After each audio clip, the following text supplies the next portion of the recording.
Assalamualaikum warahmatullahi wabarakatuh.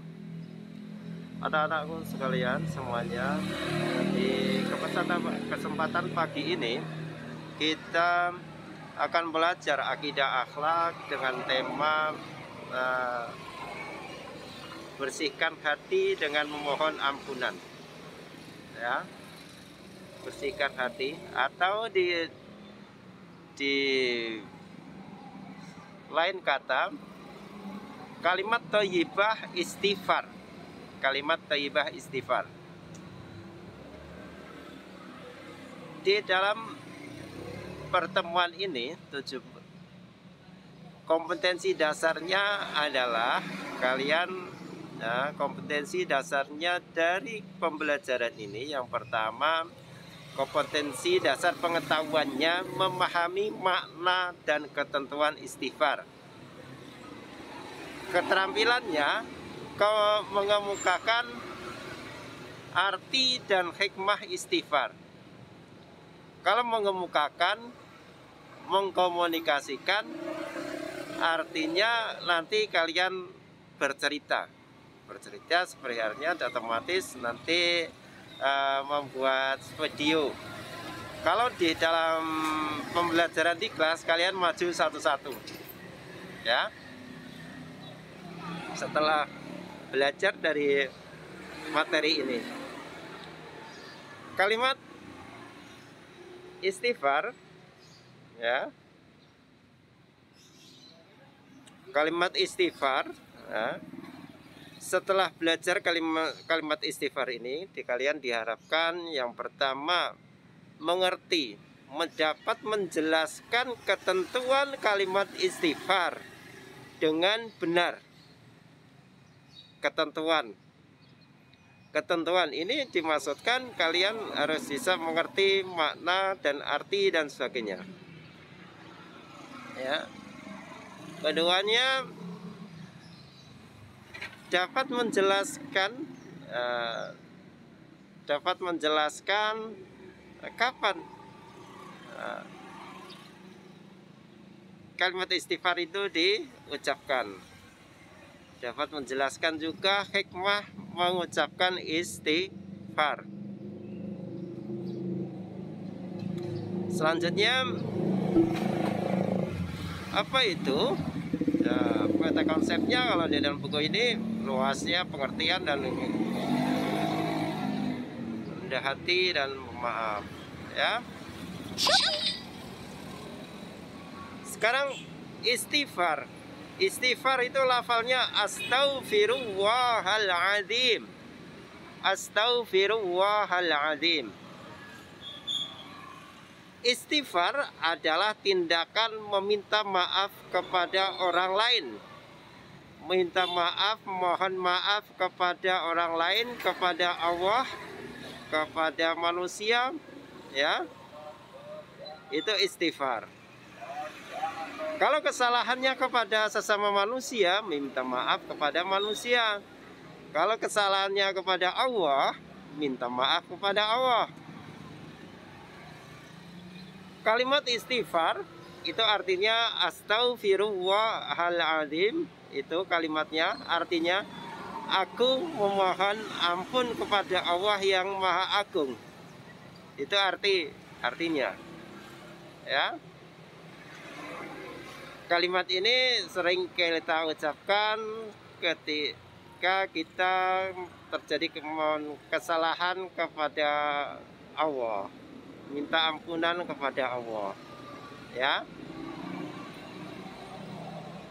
Minta ampunan kepada Allah. Istighfar, kalimat istighfar kalimat yang sangat pendek dan memiliki makna yang dalam, ya. Jadi intinya di sini mohon ampunan kepada Allah, ya. Dengan istighfar seseorang telah bertaubat pada Allah dan tidak akan mengulangi lagi, ya.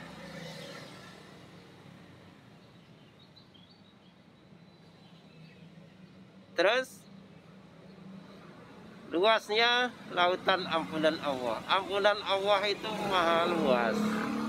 Dan manusia dianjurkan untuk selalu bertaubat kepada Allah sesuai dengan firman Allah, innallaha yuhibbut tawwabina wa yuhibbul mutatahhirin. Ya. Sesungguhnya Allah menyukai orang yang bertaubat dan menyukai orang yang menyucikan diri. Surat Al-Baqarah. Surat Al-Baqarah 222. Selain itu ada lagi surat yang lain, ayat yang lain. Qul ya ibadiyalladzina, surat Az-Zumar 53 ya. Az-Zumar ayat 53 54. Itu ya. Jadi intinya apabila kalian terjadi kesalahan kepada orang lain, kepada Allah, cepat-cepat minta ampun. Sedangkan orang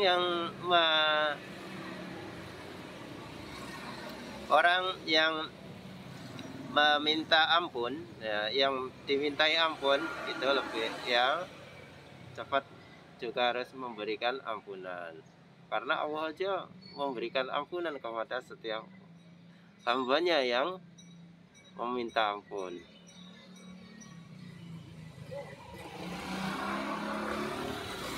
Jangan sampai meminta ampunnya menjelang ajal aja. Minta ampunnya ketika mau lebaran. Nah, jangan seperti itu. Yang bagusnya saat kita terjadi kesalahan, langsung minta ampun kepada sesama yang kita, ya. Kalau nunggu lebaran, ya nak umur kita sampai lebaran. Kalau umurnya tidak sampai di lebaran, ya keburu meninggal. Sesuai dengan ayat Al-Quran ya, walikul ummatin ajal faida jaa ajaluhum fala yastakiruna sa'atan wala yastakdimun. Dan setiap umat itu akan terjadi kematian. Setiap umat mempunyai ajal. Apabila ajalnya tiba, maka tidak dapat meminta penundaan dan perdapatan sesaat pun. Jadi, kalau kalian punya kesalahan, cepat-cepat minta maaf. Jangan sampai keburu ajal datang. Ya, itu.